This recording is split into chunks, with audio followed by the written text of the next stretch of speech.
এক মুহূর্ত আগেও যেখানে ছিল মানুষের কোলাহল, ছিল ঘরবাড়ি, রাস্তা, সেতু, বিদ্যুৎ কেন্দ্র, ছিল স্বপ্ন নিয়ে কৈলাস মানসরোবরের পথে বেরিয়ে পড়া মানুষ, সেই জায়গাতেই মুহূর্তের মধ্যে নেমে এলো প্রকৃতির রুদ্ররূপ। নেপালের তিব্বত সীমান্তবর্তী রাসুয়া অঞ্চলে ভয়াবহ আকস্মিক বন্যা কার্যত তছনছ করে দিয়েছে বিস্তীর্ণ এলাকা। 26 আগস্ট সকালে ভোতে কোশি নদীতে হঠাৎ প্রবল জলধারা নেমে আসে। প্রাথমিক তথ্য অনুযায়ী তিব্বত নেপাল সীমান্তের পাহাড়ি এলাকায় ভূমিধস ও রক আইস অ্যাভালাঞ্চের ফলে নদীর স্বাভাবিক প্রবাহ বাধাগ্রস্ত হয়েছিল। পরে সেই জলধারা আচমকাই প্রবল শক্তি নিয়ে নিচের দিকে নেমে আসে, আর সেই জলের সামনে কেউ দাঁড়াতে পারেনি। রাস্তা ভেসে গেছে, সেতু ভেঙে পড়েছে, ঘরবাড়ি, গাড়ি, বিদ্যুৎ প্রকল্প সবকিছু যেন জলের স্রোতে মিলিয়ে গেছে। এমনকি গুরুত্বপূর্ণ সীমান্ত অবকাঠামো ব্যাপকভাবে ক্ষতিগ্রস্ত হয়েছে। সবচেয়ে হৃদয় বিদারক খবর, এই ভয়াবহ বিপর্যয়ে বহু মানুষ প্রাণ হারিয়েছেন এবং শত শত মানুষের এখনো কোনো খোঁজ নেই। 26 আগস্ট রাতের কিছু প্রতিবেদনে মৃতের সংখ্যা 150-এরও বেশি এবং নিখোঁজের সংখ্যা প্রায় 1000-এরও বেশি বলা হয়েছে। নিখোঁজদের মধ্যে 133 জন ভারতীয় থাকার খবরও এসেছে। তবে উদ্ধার অভিযান চলতে থাকায় এই সংখ্যা এখনো কিন্তু পরিবর্তিত হতে পারে, পরিবর্তিত হচ্ছে। এর আগে নেপাল ট্যুরিজম বোর্ডের প্রাথমিক তালিকায় 384 জন পর্যটক অবস্থান অজানা ছিল।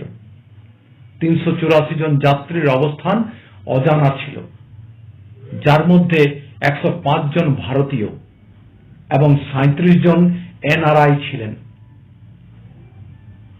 অর্থাৎ বিভিন্ন সময়ে প্রকাশিত তালিকায় সংখ্যার পরিবর্তন হয়েছে। আর এই নিখোঁজদের একটা বড় অংশ ছিলেন কৈলাস মানসরোবরের যাত্রার তীর্থযাত্রী। ভাবুন তো, যে মানুষগুলো ঈশ্বরের দর্শনের আশায়, পুণ্যের আশায়, জীবনের একটা স্মরণীয় যাত্রার আশায় বাড়ি থেকে বেরিয়েছিলেন, তাদেরই আজ খুঁজে বেড়াতে হচ্ছে। এই ঘটনাটা আমাদের একটা কঠিন সত্য আবার মনে করিয়ে দিল। প্রকৃতির সামনে মানুষ কতটা অসহায়। আমরা পাহাড় কেটে রাস্তা বানাতে পারি, নদীর উপর বিশাল সেতু বানাতে পারি, বিদ্যুৎ কেন্দ্র বানাতে পারি, আকাশে হেলিকপ্টার উড়াতে পারি, কিন্তু প্রকৃতি যখন তার রুদ্র রূপ ধারণ করে তখন মানুষের সেই সমস্ত ক্ষমতাই কত ক্ষুদ্র হয়ে যায়। একটি পাহাড়ি ধস, একটি নদীর হঠাৎ ফুলে ওঠা জল কয়েক মিনিটের মধ্যে বদলে যেতে পারে শত শত পরিবারের ভবিষ্যৎ।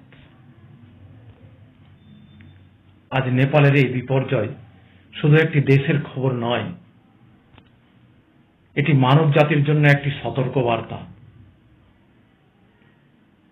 প্রকৃতিকে জয় করা যায় না, প্রকৃতিকে সম্মান করতে হয়।